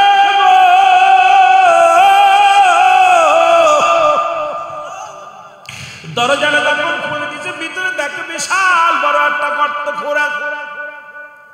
নবীজি গর্ত দেখে বলেন আনসারী ঘটনাটা তোমার ঘরের ভিতর গর্ত খোঁড়া কেন? হুজুর আপনি আমাকে যখন সালাম দিয়েছিলেন তখন আমি উলঙ্গ অবস্থায় কাপড়বিহীন এই গর্তের মধ্যে বসেছিলাম, বুঝে নিবেন নামাজের প্রতি গুরুত্ব ছিল সাহাবীদের ছিল। আমি খালি বোঝানোর জন্য নবীর আসল আদর্শের কথা, সাহাবীদের আদর্শের কথাগুলো বোঝানোর জন্য একদম জানাও আস্তান করে যাচ্ছে। এ আমার ভাইয়েরা, আমার বন্ধুরা, রাসূলুল্লাহ বলে আনসারী রে, এই ঘরের মধ্যে এত বড় গর্ত কেন গো? আনসারী কয়, ইয়া রাসূলুল্লাহ, ইয়া হাবিবাল্লাহ, আপনি যখন আমারে সালাম দিয়েছিলেন তখন এই গর্তের মধ্যে আমি উলঙ্গ অবস্থায় বসেছিলাম।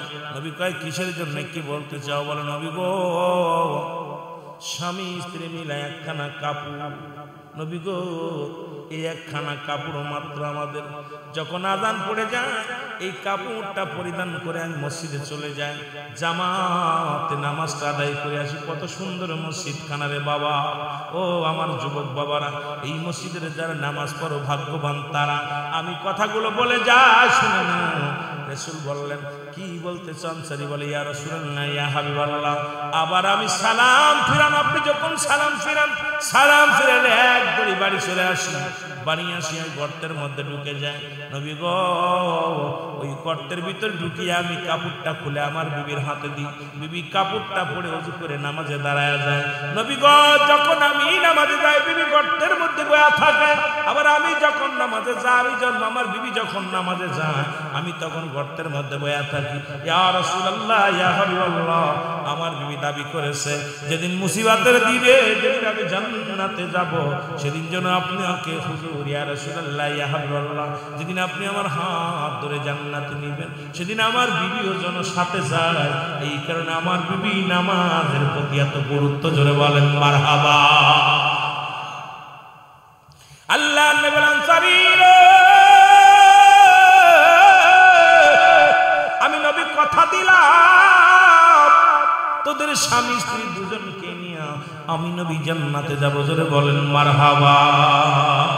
আর জোরে জোরে চিল্লায় বলেন আল্লাহু আকবার। এর মদিনা, মদিনা আশিক মুমিনের ঠিকানা, বলো না মদিনা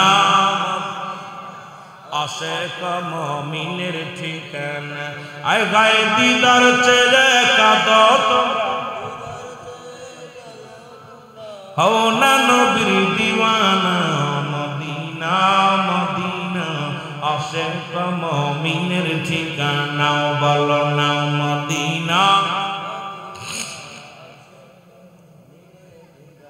নবীর প্রিয় সাহাবী হযরত আবু বকর সিদ্দিকী, বলো নবীর প্রিয় সাহাবী, এরে ভালোবেসে শুইল পাশে, ভালোবেসে শুইল পাশে, যায় আসে তাই দেখো না মদিনা আশিক মুমিনের ঠিকানা, বলো না মদিনা, মদিনা। আয় হায় দিদার চেয়ে কাঁদো তোমরা, দিদার চেয়ে কাঁদো তোমরা, হও না নবীর দিওয়ানা, মদিনা আশিক মুমিনের। জালালউদ্দিন সুয়ুতী পুষা দুবার দেখল নবীজি, বলো জালালউদ্দিন সুয়ুতী, ওরে এতবার দেখিয়াও নবী, এতবার দেখিয়াও নবী, তৃষ্ণা তাহার মেটে না, মদিনা, মদিনা আশিক মুমিনের ঠিকানা, বলো না আশিক মুমিনের ঠিকানা। আয় হায় দিদার চেয়ে কাঁদো তোমরা, দিদার চেয়ে হও না নবীর দিওয়ানা, মদিনা, মদিনা। কালো হাবশি বেলাল ভালোবাসলো ওই নবীকে, ও বলো কালো হাবশি বেলাল, ওরে ইসলামের পথ মোহাম্মদ জিন বানাইলেন রব্বানা, মদিনা।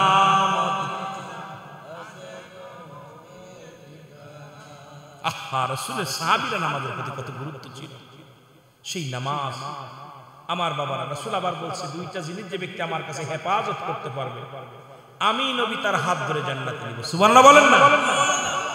মাস মেয়ে ছেলে আছে, এই আসতে রাসূল বললেন দুইটা জিনিস যে ব্যক্তি খেয়ানত করবে না। নাম্বার 1 একবারে বাংলা খেয়াল করবেন খুব দ্রুত, কারণ একটা বাস্তব চললো ছেড়ে দিব, আপনাদের কষ্ট হচ্ছে, ছেড়ে দিব, আলোচনা চলবো, কে কে শুনবেন একটু হাত বান্ধে দিয়ে কথা বলে থাকবেন, মারহাবা বলেন আবারও কাছে। তো ভালো লাগছে আপনারা এই যে পাগলের মতো সে বসে আছেন, যারা বসে আছেন বিরিয়ানি বড় শর্ত না, মাহফিল ধরা পর আলোচনাগুলো শুনতেছেন। আমি এত হার্ড আলোচনা করি না, একদম বোঝানোর জন্য একদম সিম্পল যে কথাগুলো একদম সহজ সরল ভাষায়, যেগুলো আপনাদের বুঝতে ভালো হবে। রাসূল বললেন দুইটা জিনিস যে ব্যক্তি হেফাজত করতে পারবে আমি নবী তারও হাত ধরে জান্নাতে যাবে। নাম্বার 1 দুগালের মধ্যবর্তী, সুবহানাল্লাহ বলেন। নাম্বার 1 কি? মুখ। নাম্বার 1 এইটা জিহ্বা, যেটা বলা হয় এক কথায় জিহ্বা। এটা দিয়ে বিড়ি খাওয়া যাবে না, কাউকে গালি দেওয়া যাবে না, কাউকে কষ্ট দেওয়া যাবে না।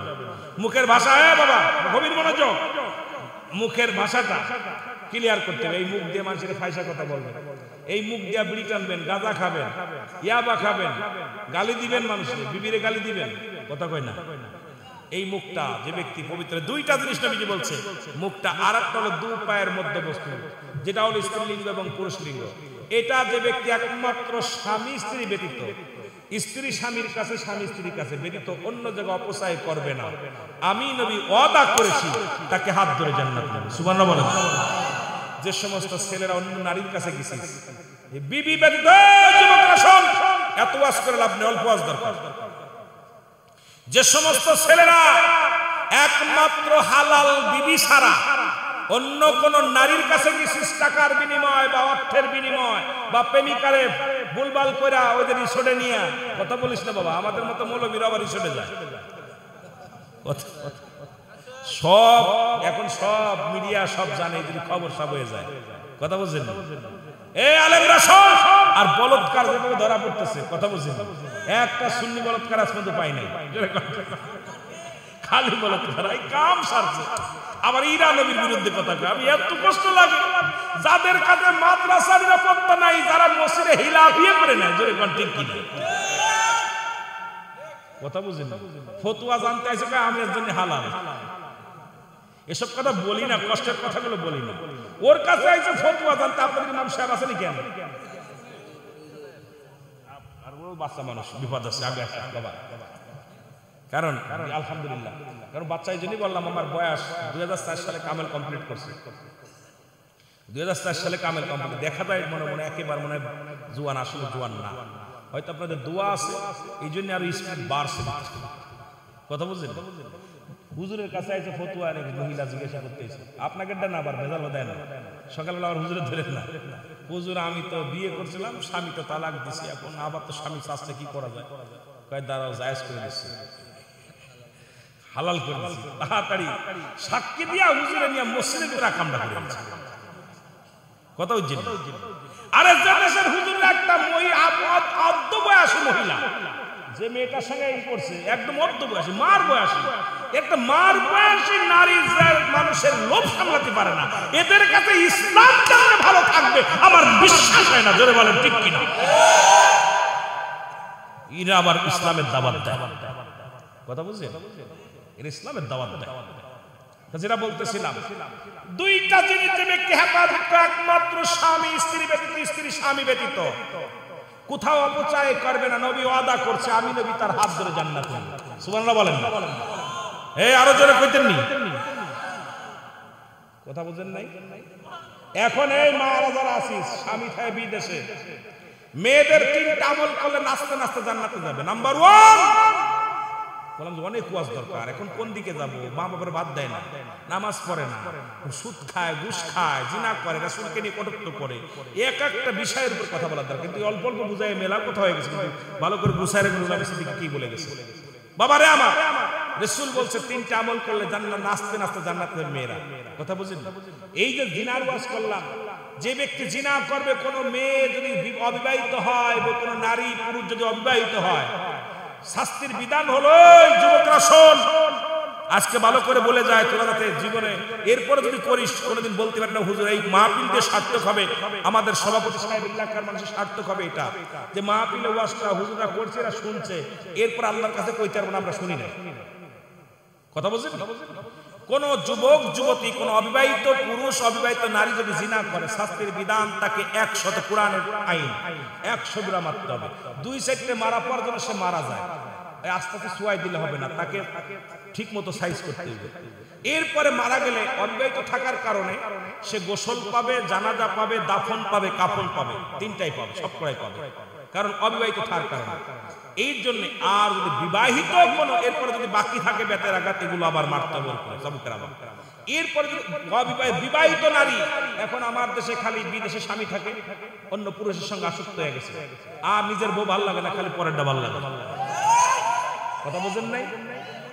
যুবকরা শোন, শালী ভালো লাগে আর পরের বউ ভালো লাগে। যদি কোনো পুরুষ বা কোনো নারী বিবাহিত হয়, জিনার শাস্তির বিধান হলো সর্বপ্রথম তাদের মাটি ফুটতে হবে, নাভি পর্যন্ত মাটি নিচে পুঁততে হবে, পুঁতে কঙ্কার মারতে হবে, সুরে ইট পাটিকেল যা পাবেন মারবেন, যতক্ষণ পর্যন্ত মৃত্যুবরণ করবে না ততক্ষণ মারা বন্ধ হবে না। এ মেয়েরা ভালো জোরে জোরে কথা কইতে আমি শুনতেছি, মেয়েদের কথা বেইবেরার বাইরে গেলে তাকে তালাক দেওয়া যায়, ফতোয়া আমি দিতেছি, আস্তে আস্তে যাইতেছি। এখন তো এই ওয়াজ করা যাবে না, স্পিকার মহিলা, দলীয় মহিলা, বিরোধী দলীয় মহিলা, জেনে যাবেন সব মহিলা, যেটা হারাম, যেটা বলেন ঠিক কিনা? এই হারাম খুব আরাম লাগে, তাই না? কথা বুঝেন? আমার কথাগুলো বুঝে নিয়েন। যদি কোনো বিবাহিত নারী বিবাহিত পুরুষ জিনা করে, হুজুর সাক্ষী, আমার সবকটা আলেম এখানে বসে আছে, এ পাশে পাশে আলেম ওলামা বসে আছে, তাকে কঙ্কার মারা পর মৃত্যুবরণ করবে, এরপরে মাটি থেকে খুঁজে উঠাইতে হবে। উঠানোর পর কোন বিবাহিত নারী বিবাহিত পুরুষের কোন কাফন পাবে না, কোন জানাজা পাবে না, কোন ইমাম সাহেব তার জানাজা পড়াবে না, তাকে কাফন দেওয়া যাবে না, দাফন করা যাবে না। দিবালয়ে আমার বাবারা, এই যে এই আজকে কোথায় কাকাতোয়ার জমিনে দিবালয়ে এই জায়গা জমিনের মধ্যে ফেলে দিয়া কুকুর শিয়ালদের লাশটা খাওয়া দিতে হয়। কোন বিবাহিত নারী বিবাহিত পুরুষ মারা গেলে তার জানাজা পড়া দূরত্ব নয়, তাকে কুকুর শিয়ালদের লাশটা খাওয়া দিতে হয়। সুতরাং আজকে এইরকম একটা বিচার যদি আপনাদের এই জমিনের মধ্যে হতো, মুরাদনগর, তাই না? মুরাদনগরে একটা জমিনের বিচার হতো, একটা বউ তার স্বামীর হক নষ্ট করতো না, একটা স্বামী তার স্ত্রীর হক নষ্ট করতো না। কারণ বিয়ে করার আগে তিনটা সগত্ব সর্বনিম্ন 3টা গুণ দেখবেন। নাম্বার 1 হলো সতীত্বর আমানতদারি। এ যুবক যুবতী শোন, বিয়ে করার আগে হিসাব করবি তুই নিজেও সতীত্ব থাকবি। 1 নাম্বার হলো আমানতদারি, 2 নাম্বার হলো পর্দাশীল, 4 নাম্বার সে আমলদারি। এই 3টা গুণ সর্বনিম্ন দেখবি, তার রূপ দেখিস না, সম্পদ দেখিস না। সুলাইমান বাদশাহ গুণ দেখেছিল 4-5টা। সুলাইমান পয়গম্বর যখন বিয়ে করবে প্রস্তাব দিয়েছিল 5টা গুণের গুণান্বিত যে মেয়ে আছে আমি তাকে বিয়ে করব। অল পৃথিবী ঘুরে একটা মেয়েকে পাইনি, একটা গুণ কম ছিল।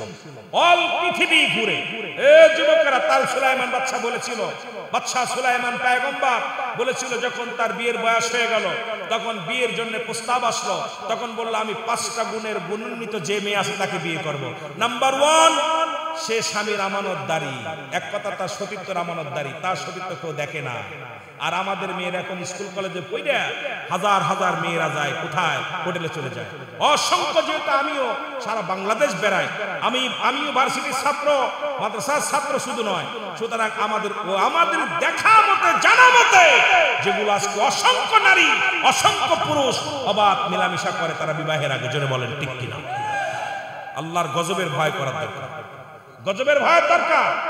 যেটা বলতে শোনো, সুলাইমান পয়গম্বর বলেন আমার 1 নাম্বার শর্ত সে সতীত্বের আমানতদারি হবে, 2 নাম্বার শর্ত সে আমলদারি হবে, 3 নাম্বার শর্ত সে পর্দাশীলতা হবে। সে কোনোদিন কোনো মেয়ে ছেলে দেখে নাই, চেহারা দেখে নাই, সে কোনো অন্য পুরুষের প্রতি চেহারা দেখে নাই। আর আমরা পুরুষের গাড়ির পর হাত দিয়ে কলেজে চলে যাই, পুরুষের হাত ধরে স্কুল কলেজ যাচ্ছি। অধিকাংশ ছেলে মেয়ের কারণে আমরা জাহান্নামে যাই, অধিকাংশ বাবা মা ছেলে মেয়ের জন্য জাহান্নামে যাবে। ওয়াজ হয়তো সারাদিন শুনবেন, রুল আমিনের মতো হক কথা বলে আলোচনা কোনো বক্তা করে না। হাজারবার আক্রমণ পেয়েছি, ভয়ের কোনো কারণ নাই। সিদ্দিকী সাহেবের ওয়াজ এভাবেই চলবে, কিচ্ছু যায় আসে না। দাওয়াত দিলেও ভালো, না দিলেও ভালো। আপনি হারাম কাজ করবেন, আপনার সঙ্গে হাতাহাত করার। আমার নবীর দুশ্মন, দুশ্মনে রাসূল, দুশ্মনে ওলি পৃথিবীর মধ্যে আর হলো জিনাকারী, ব্যভিচারকারী, সুদখোর, ঘুষখোরের সঙ্গে আমার কোনো বন্ধুতাই নেই। জোরে বলেন ঠিক কিনা? আমার কথা হলো 4 নাম্বার হলো রূপবতী, 5 নাম্বার হলো সে ধনির দোলালি হতে হবে। 5টা গুণ চেয়েছিলেন সুলাইমান পয়গম্বর। আমরা 5টা গুণ চাই না, আমরা 3টা গুণ দেখে বিয়ে করব। নাম্বার 1, ওই মেয়েটা তার সতীত্বের আমানতদারি আছে কিনা। নাম্বার 2, সে পর্দাশীলতা আছে কিনা। নাম্বার 3, সে আমলদার কিনা। জোরে বলেন ঠিক কিনা? এই 3টা গুণের গুণ নিয়ে যদি কোনো মেয়ে বিয়ে করতে পারে, এক পুরুষ আসক্ত হবে, অন্য পুরুষের প্রতি আসক্ত হবে না। ওই পুরুষ যদি, ওই মেয়েটাও পুরুষ, একটা পুরুষ আসক্ত হবে, আর ওই ছেলেটা একটা মেয়ের প্রতি আসক্ত হবে। যখনই আপনি গড়া ডাম্মায় ঘাস খাবেন, আপনার চরিত্র নষ্ট হয়ে যাবে। এই জন্য আপনাকেও কন্ট্রোল করতে হবে, আপনার ওই 3টা গুণ থাকা লাগবে। কোন মেয়ে যখন কোন ছেলেকে বিয়ে করবে, এই 3টা গুণ দেখবি মা, ও মা